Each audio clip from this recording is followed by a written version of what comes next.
Welcome everyone.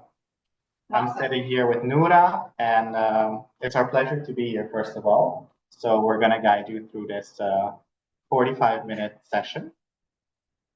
We wanted to ask you to, you're probably all on mute, but if you have questions, please feel free, Noura and I like that, to interrupt us so we can make this as interactive as possible.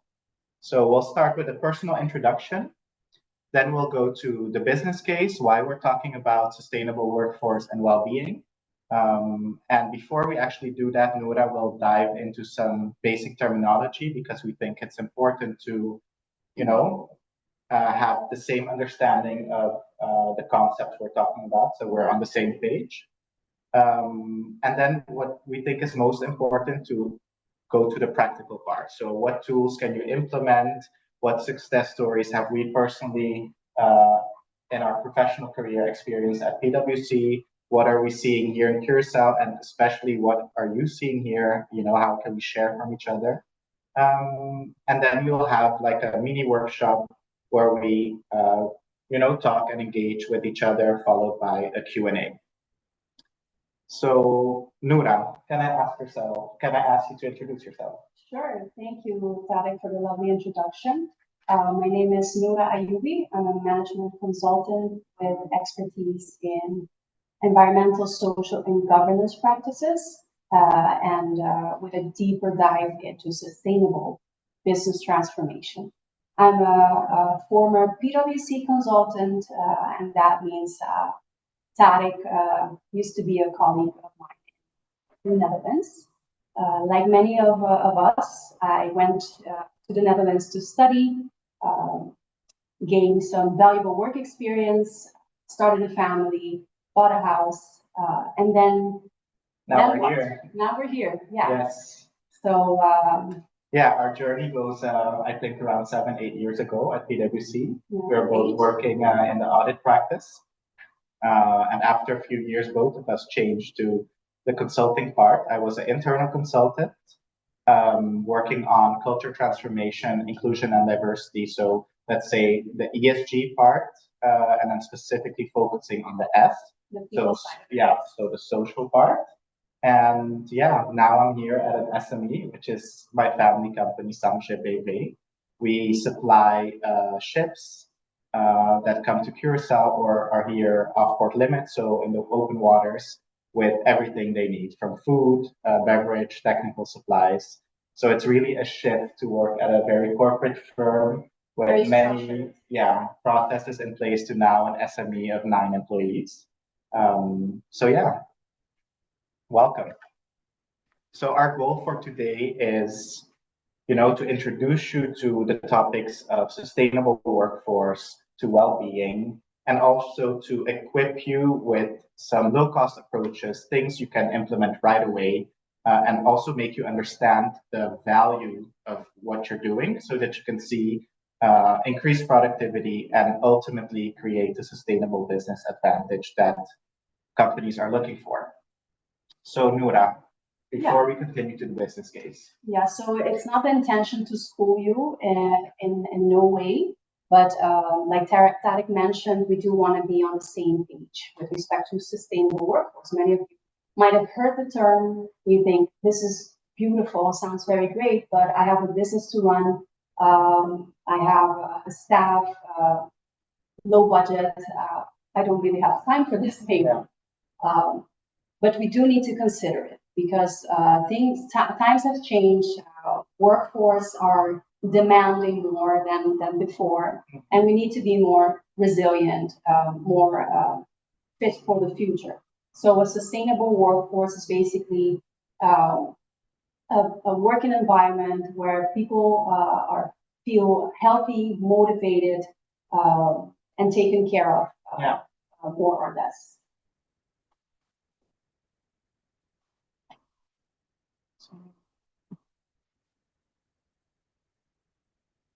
So employee well-being.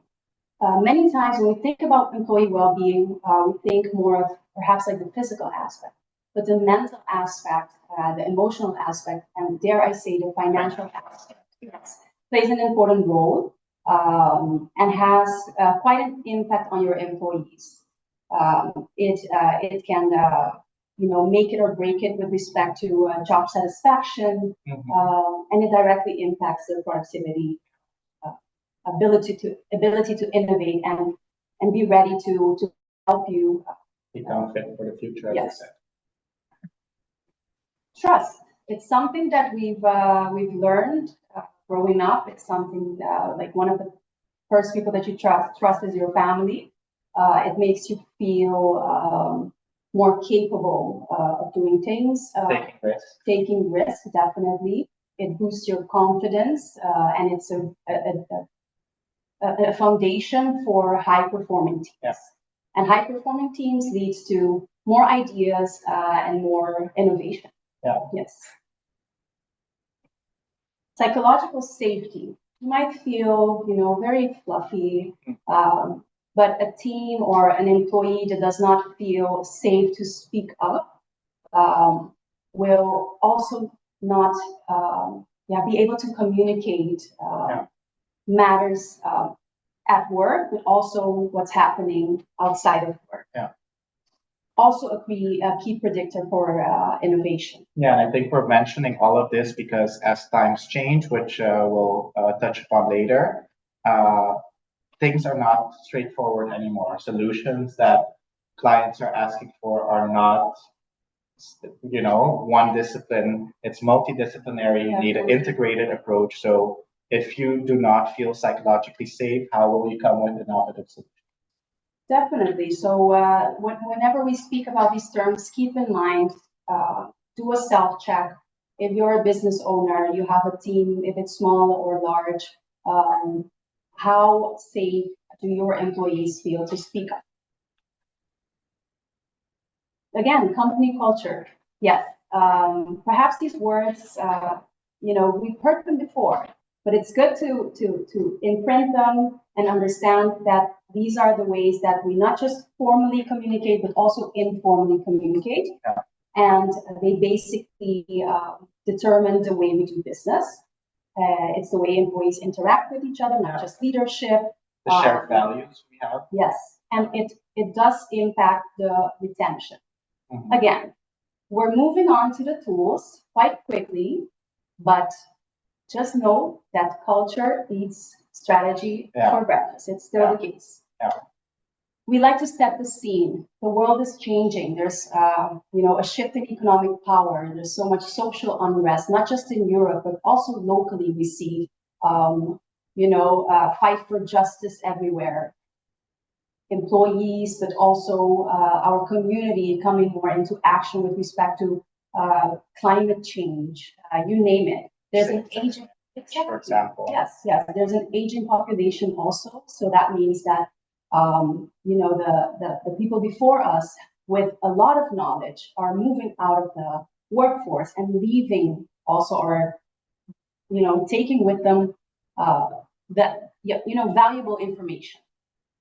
There's a lot of technological change. We've already noticed the changes that AI is bringing to the workforce, to the way that we work. So those are things that we need to keep in mind. And with respect to war on talent, is there perhaps someone that knows what that means? Would like to say anything about that? Please feel free to unmute yourself and go ahead and speak if anyone. In any case, the war on talent is basically, it's quite hard to recruit nowadays because of the hybrid or the globalization aspect of recruiting. So keep that also in mind, that your potential candidates are not just local. There's a whole talent pool there. We can work remotely. Yes. So we need to be more open to and creative, because we need the talent to fill the vacancies, to be able to come with, solutions for the clients that we all serve as SMEs. Yes, and so we might refer a lot to European standards or the demands that European employees have, but we do have to keep them in mind. with respect to brain gain. So you do want a highly skilled talent to come work for you, perhaps, but what are you offering in return? Does it match the international offering? Yeah. How can you be relevant also still? Maybe I have a very quick example. We have a client from abroad, which ordered some things, and we needed to gain payment upfront. And the only way that they could pay right away was through Bitcoin. Now, a lot of other competitors were not willing to accept payment in Bitcoin, and we actually did accept that. So, we have to keep, being open and willing to take risks, to be open to other means of doing business. Mira, una pregunta. If they have to raise their hands, for practicality reasons, if you have something to say, I would say be my guest and interrupt us, because we might not always see what's happening in the chat. Yeah. Okay, so just a remark. If you wanna maybe ask question or share your thoughts, you can raise your hands or your hand, and we will open the mic for you. Okay? Yeah. Alamika? Can you hear me? Yes. Welcome, Alamika. Oh, okay. Sorry. Yeah, no, I was just struggling with the I didn't see any mic or any option to participate or ask questions, but apparently the facilitator just installed that or anything like that. But I'm here. Yeah, so I'm okay. Yes. Welcome. Did you also want to share something, Alamika? Oh no, because I was struggling with the technique. I wasn't even able to hear everything you said, and I bumped in a bit too late. Yeah, definitely let us know if you can't hear us well. Okay. We have a few other questions, hands raised. Please feel free. DC-S16.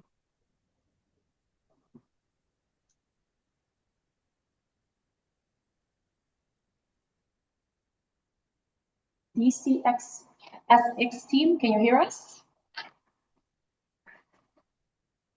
Vishanti, can you help to unmute the participants that want to ask questions? Otherwise, we'll continue, and then you can always... Yes, Eliani is doing that. So the microphone is open. Okay, well, please interrupt us. We'll continue for now then. What does all of this, all of these international trends mean on a local level? So many fast-paced developments happening that do influence, the local environments. We still cope with a very small talent pool that faces the global competition. Like I mentioned, employees might be more demanding with respect to flexibility and purpose. So we talked about it, that it doesn't necessarily mean that everybody wants flexibility. Some people are very structured and they do like the 9 to 5. Nothing wrong with that. We had an experiment at PwC where everyone is talking about flexibility, but then the colleagues that joined as associate were still living in student housing rooms. So they were not equipped to work from home, leading to actually a decline in well-being. So knowing who works with you, for you, is also very important. So not just listen, oh, flexibility is important, now we're just going to focus full on flexibility. Exactly. Try to understand your employees and their needs. Also, what we need to take into account is that our labor laws are not fully ready to be able to handle the new way of working, as we call it.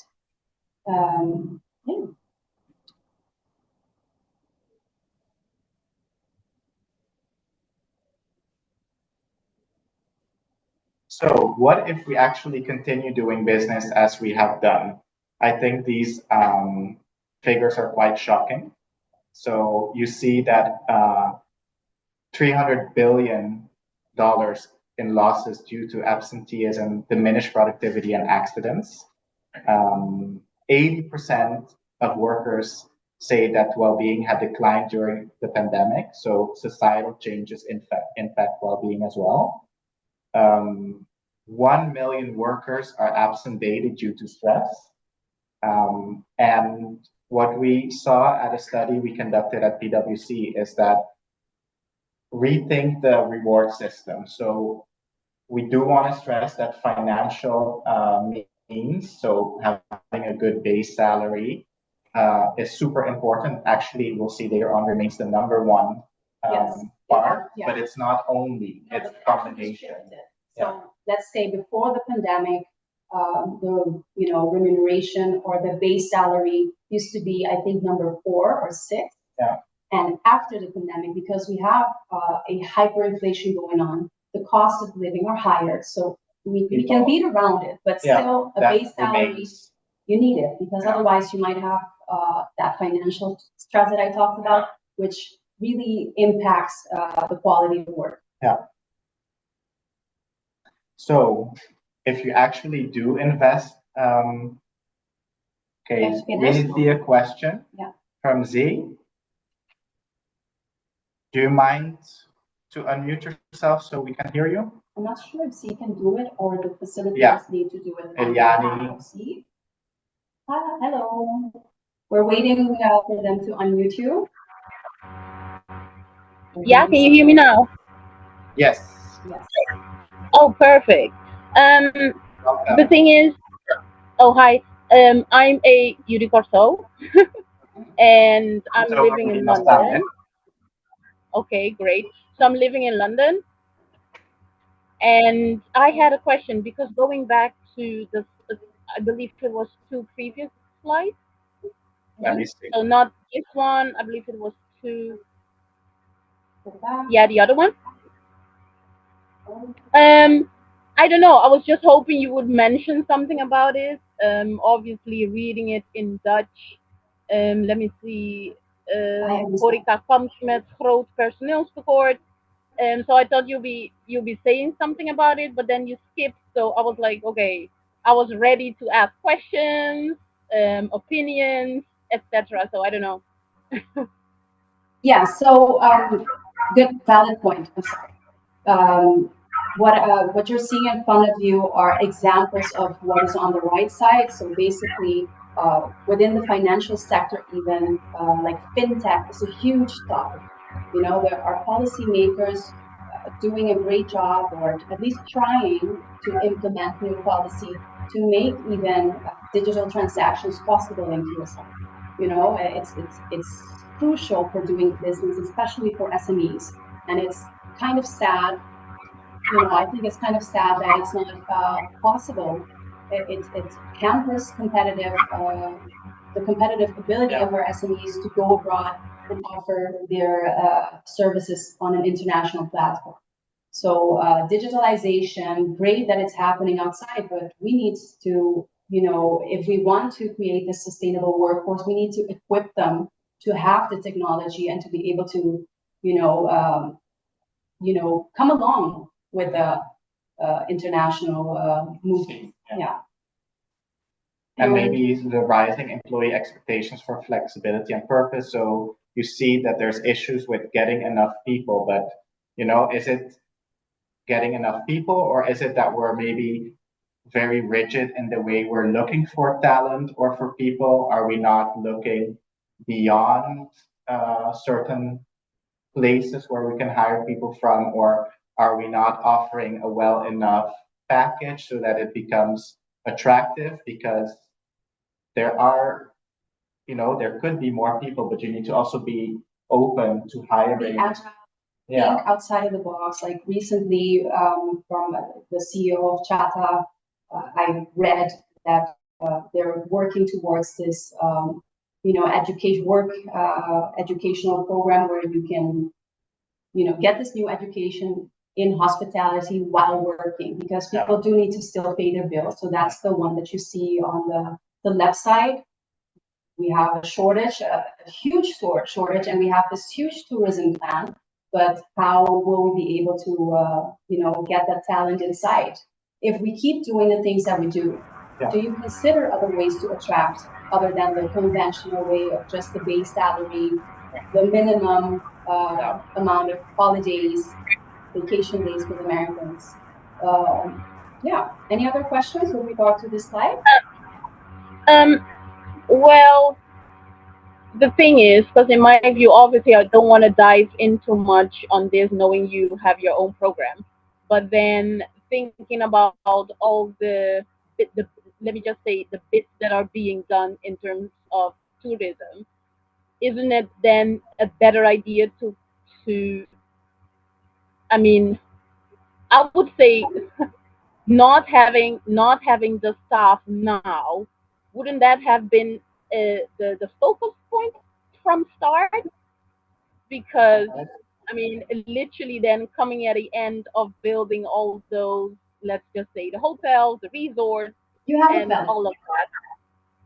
I understand where you're going, and that's especially the approach that we advocate from, coming from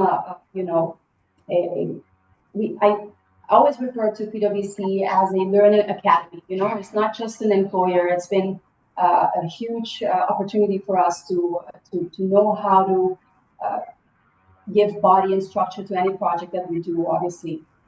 And in saying that, I will get back to, later on, to a more structured approach for the larger organizations to go about their sustainable workforce strategy. Because yes, we're a little bit on the late side with respect to this matter, but hopefully we have some time to, catch on. Okay, perfect. Okay, thank you. No problem. If afterwards you have no questions, we'll be happy to answer. I see Anthony Correa also has a question. Maybe last one before we continue.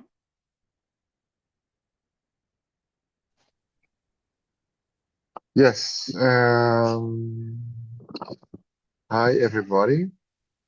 Welcome. I would like to ask a question about that article that is on the screen about the financial sector trying to be proactive on digitalization and new technologies. Is this meaning towards artificial intelligence and how it will affect the workforce?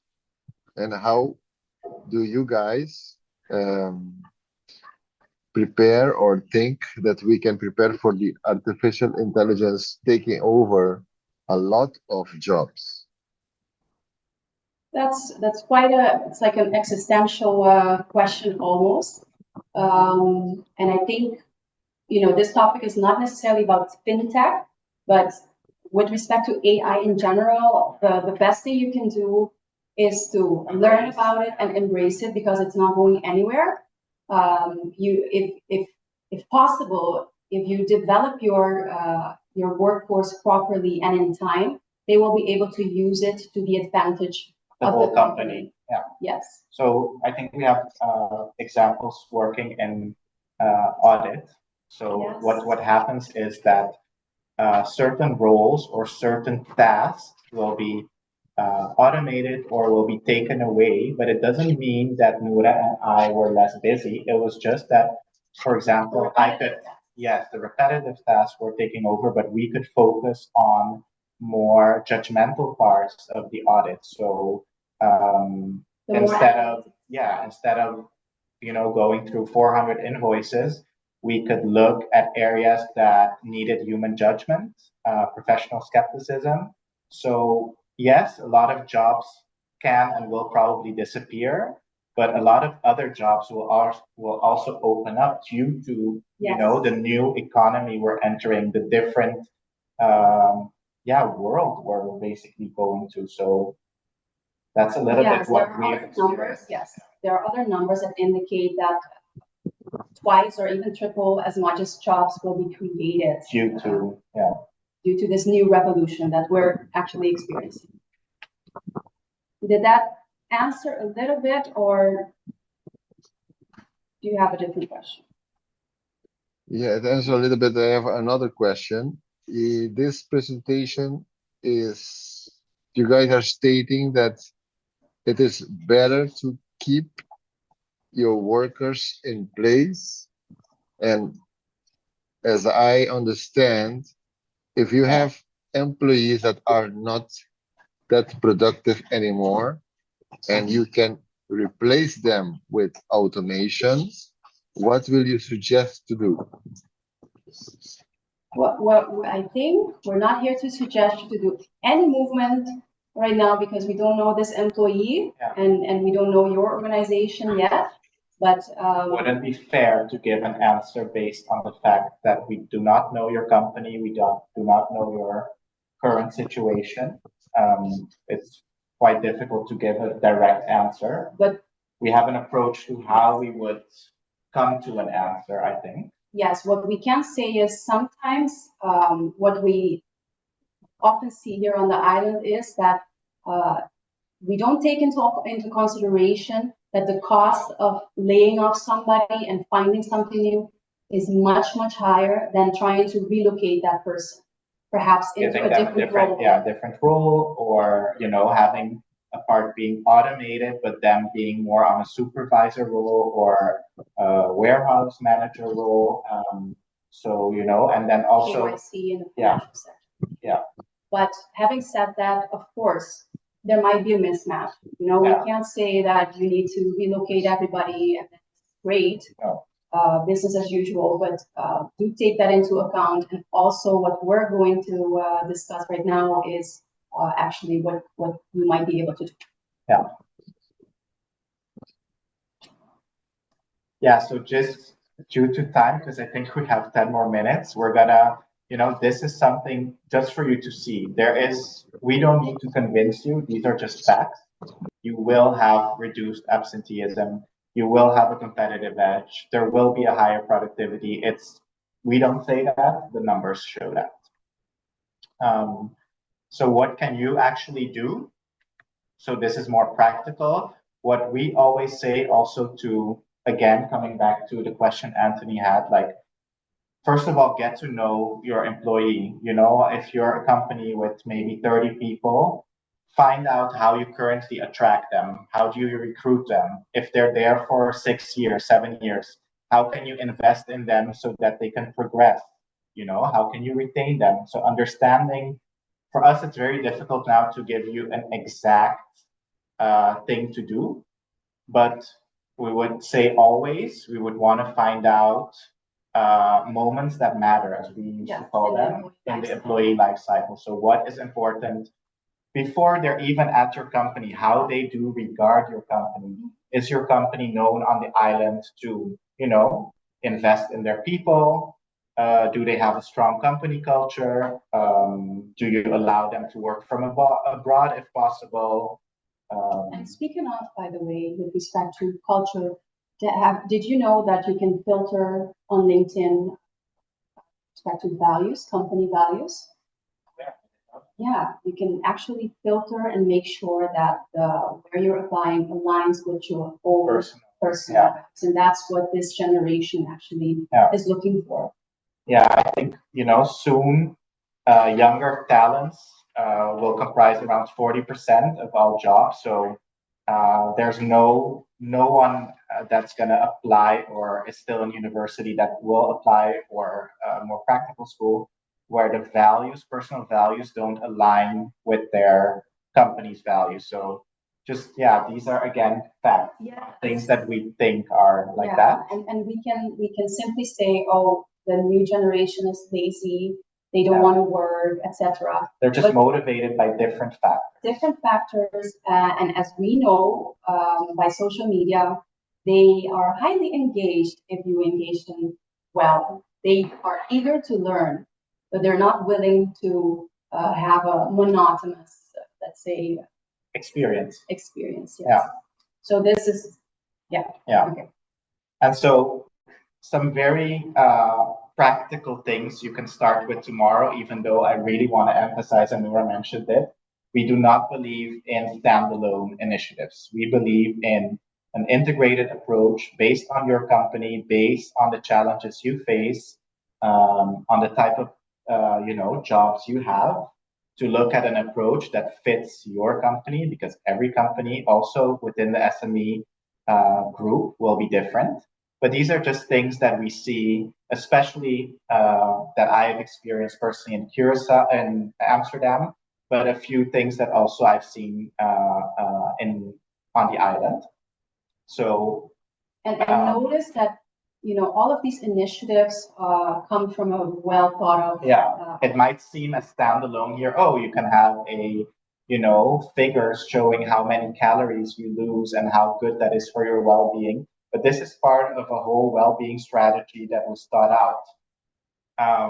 The beauty of us as an SME is that you have that ability to flexibility to be a little bit more agile than such a big ship like a big four or a big financial company. So you can run pilots and move it along.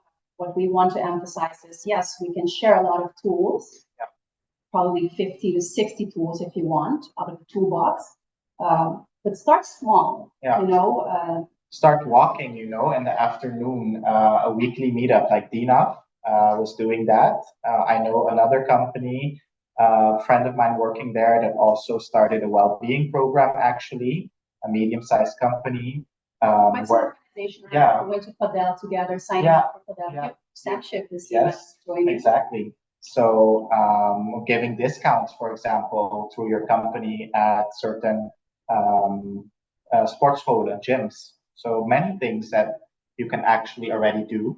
And with respect to feeling valued, because it's not just about the physical well-being. Yes. It's actually a basic human necessity. To feel recognized. We talk about Maslow's hierarchy of needs. Yeah.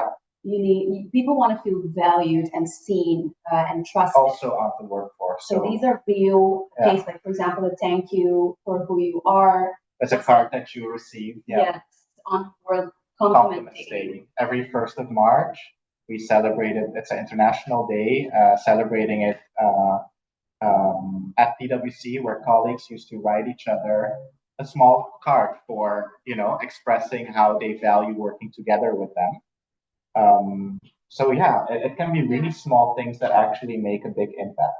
Definitely. Yeah, the tools. The tools. Tarik was like, are we going to talk about the tools today? But yes, as a management consultant, I need to put it a little bit in there. These are the basic ones that you can already try. You can try just on a one page or a piece of paper. Sit with your like a group of stakeholders or your team. This plan, do, act, check, for example. Plan something. Do a baseline assessment of what. The pilot you were saying, you can use the ACT framework very good if you're running a pilot. How did it go?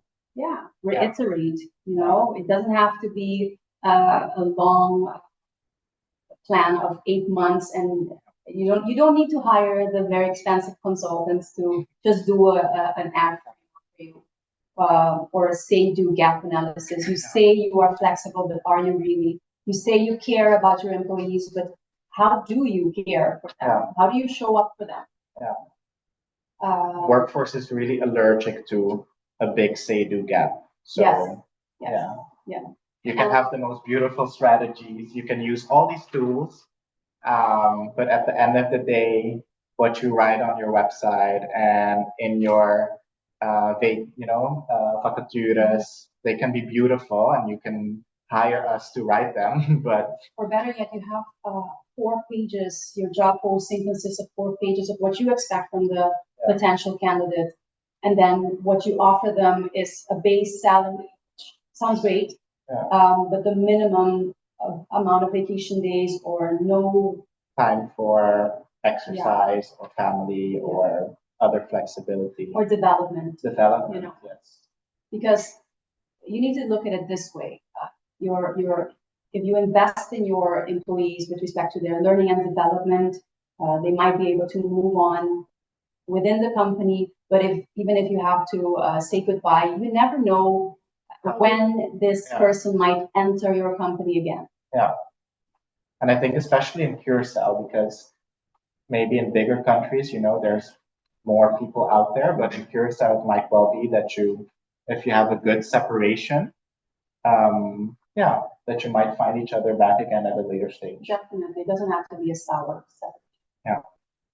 All right, this one is actually a framework that I, together with a multidisciplinary team at PwC, have worked on. It's not revolutionary, but it is a holistic approach to sustainable business transformation, and it does apply to the workforce as well, as it aligns people, process, and culture with the ultimate business goals. So you start with maturity and baseline and look at where you are, where you want to go, start developing your strategy, start planning and implementing, reiterate if necessary. You don't have to wait until the very end to reiterate.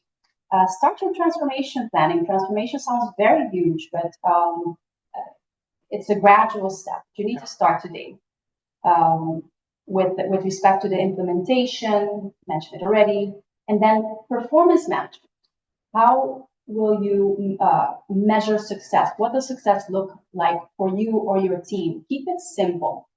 And then operationalize, make it business as usual, not just a one-off thing and then everybody forgets about it and just goes back to the old ways. Yeah. Okay. I think there was someone that asked something about larger organizations. Yeah. So did someone ask something? No, that was about how it could apply the setting the scene part for bigger. Right. Yeah. Yes.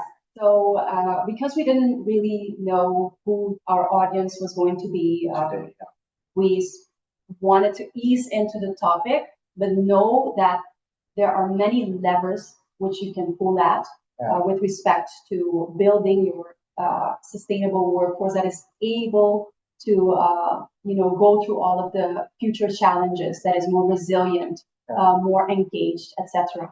Talent management is just one of the levers and aspects, and it has many sub capabilities as well. Because of time constraints, we honestly cannot possibly go through all of this, but it's a multidisciplinary approach. Yeah. So if we could ask Iliani to show the video for us that we have, starting at 55 seconds.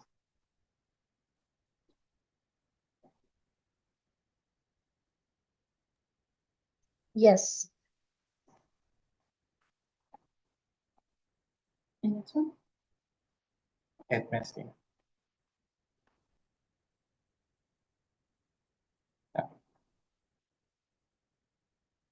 Don't worry, we're not going to go through all of the... No, it's 55. It's 2 minutes. The economy in a massive way.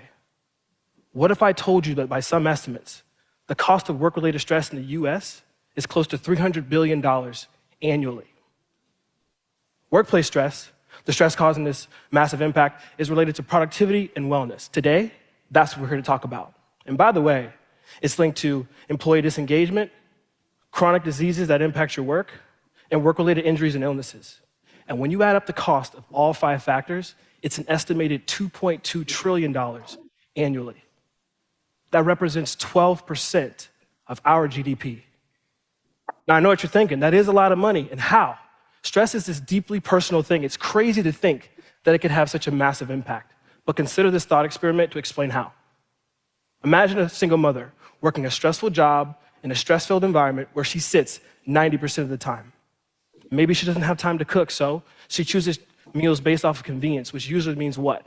Overly processed, high-sugar foods. Over time, this poor diet mixed with stress from work leads to a chronic disease. Let's call it diabetes. Medical care costs her and the company more money, which means more stress. Now, she's worried about her health and making ends meet. So she's probably distracted and less productive, but she can't be, remember? She's a single mother. Now she's thinking, what if something happens to me? Who's gonna take care of my child? Who is gonna take care of my baby? More stress. Now take that scenario, tweak it whichever way you'd like, and lay it over the nation, and you might start to see how we run up against that multi-trillion-dollar cost. This all hits very close to home for me. My father is one of the hardest working and most intelligent people that I know. Don't get me wrong, mom worked and provided too, but he definitely embraced the role of being the primary breadwinner. And I'm sure most of us can understand the stress and pressure that comes with taking care of our families. But when you combine that with workplace stress, do you know what could happen? Developing irreversible high blood pressure, eventually losing function of your kidneys, and spending a decade on dialysis, his fate. Now, I'm happy to report that he did get a kidney transplant just last year. However,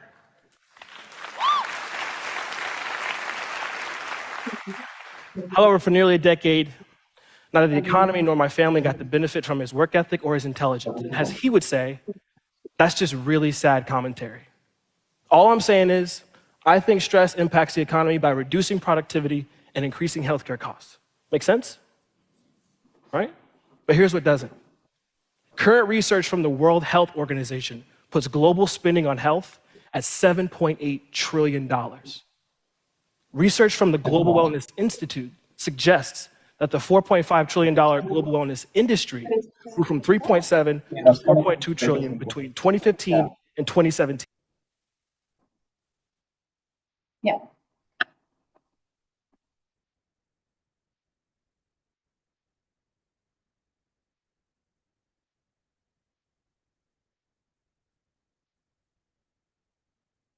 Yes.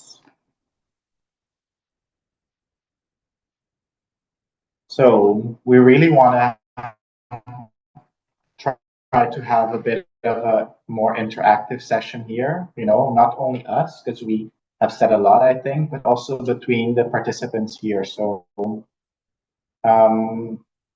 is there someone that please wants to share something about what resonated with them after looking at this and hearing this for 2 minutes?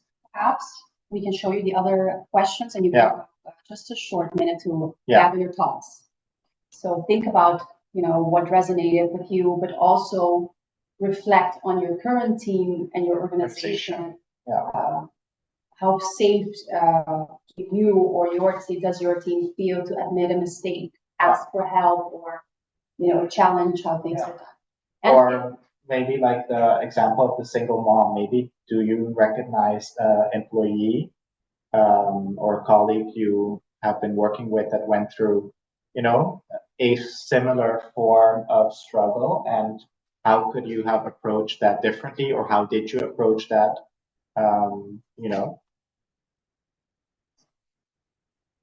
Yeah, your company culture. Maybe it's the first time you think about it. Maybe not. Yeah. Maybe. I see 𝗪𝗏𝗂 raise her hand. Please, Eliani, could you help 𝗪𝗏𝗂? Yes, she can unmute.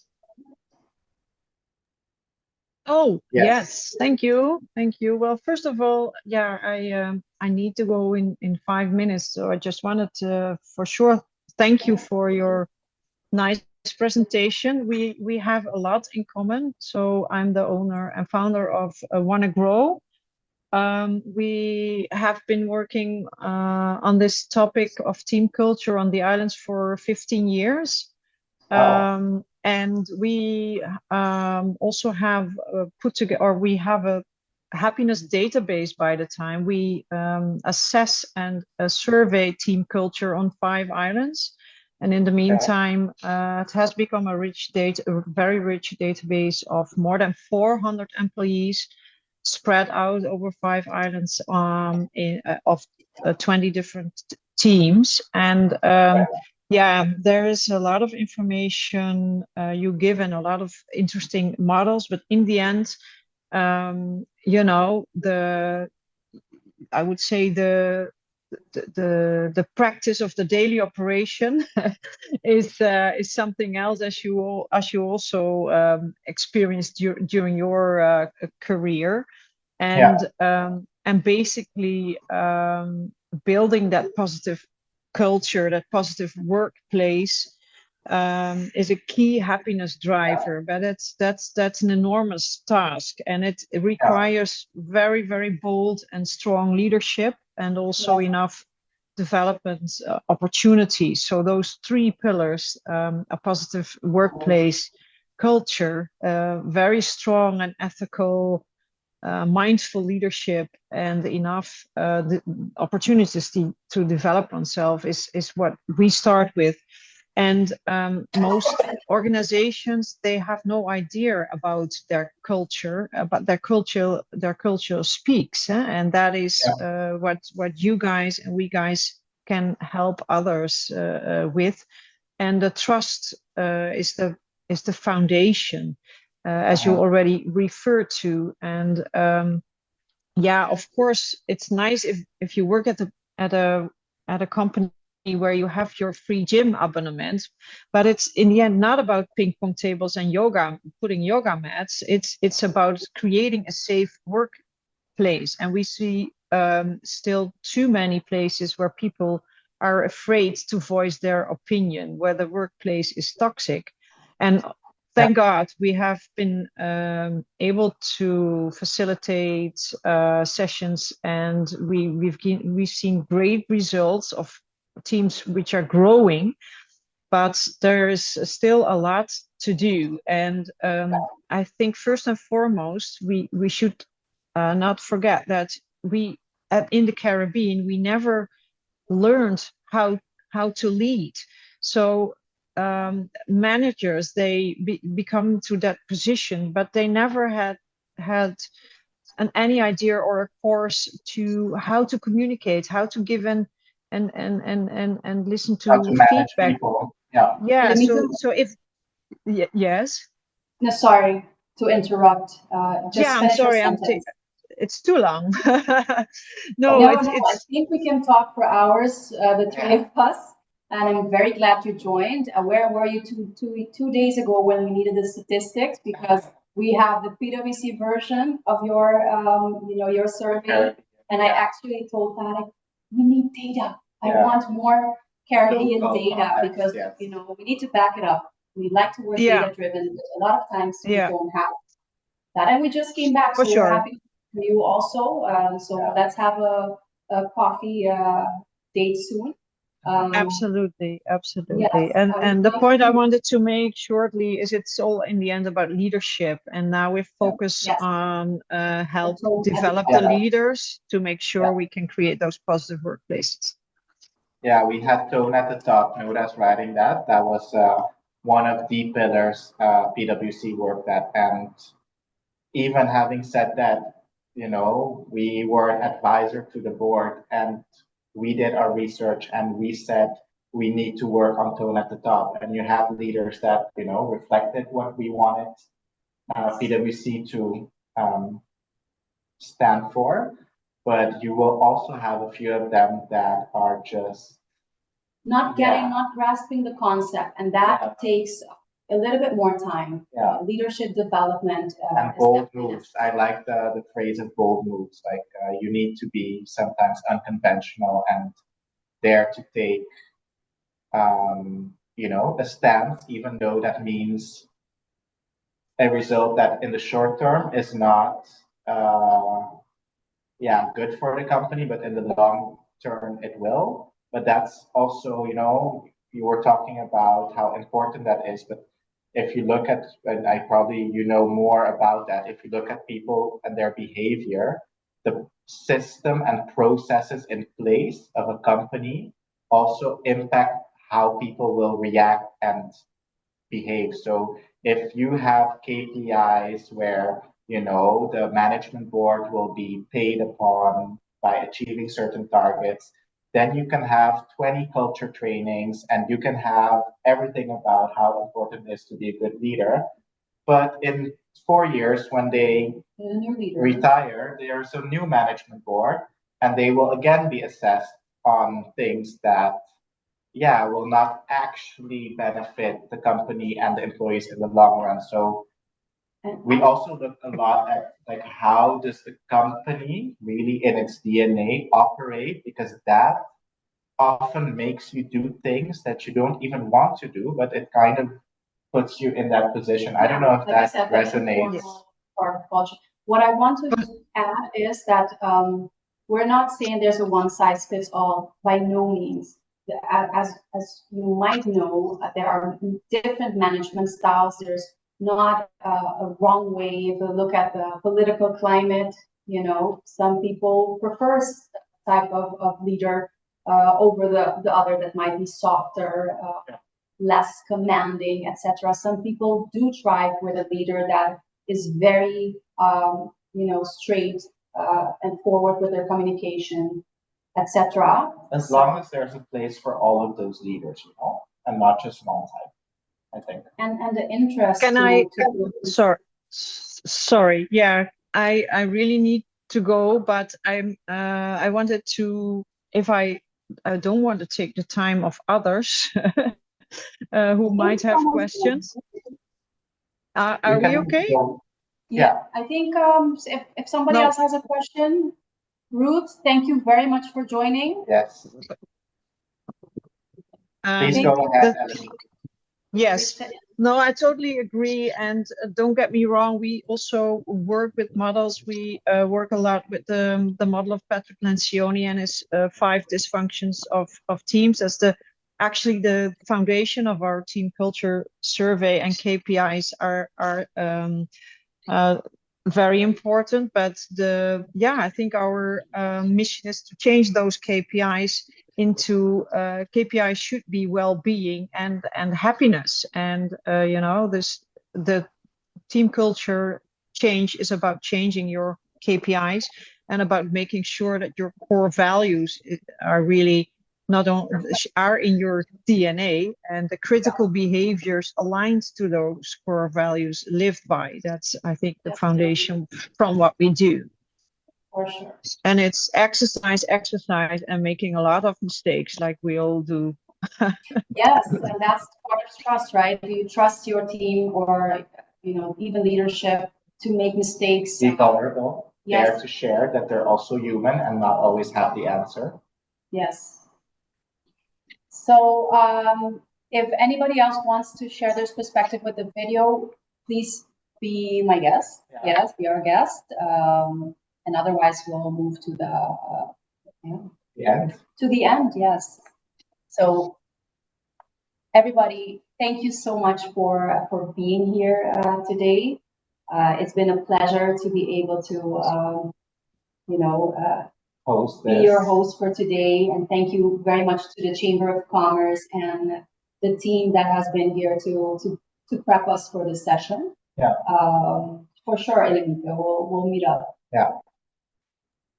And all right, this is thank only you. for us. So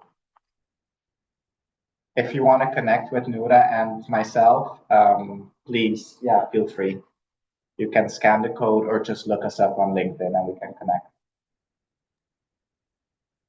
All right, thank you very much, Ms. Noura, and also Mr. Tarik, for all the relevant information. And we will send you also the contact information and the slides when we have time, maybe tomorrow or maybe Monday. All right, so remember, next week we have our upcoming webinar, which is income tax. You can sign up and it's completely free. It's on the 14th, 16th, and 17th of April. Okay, maybe you have last words.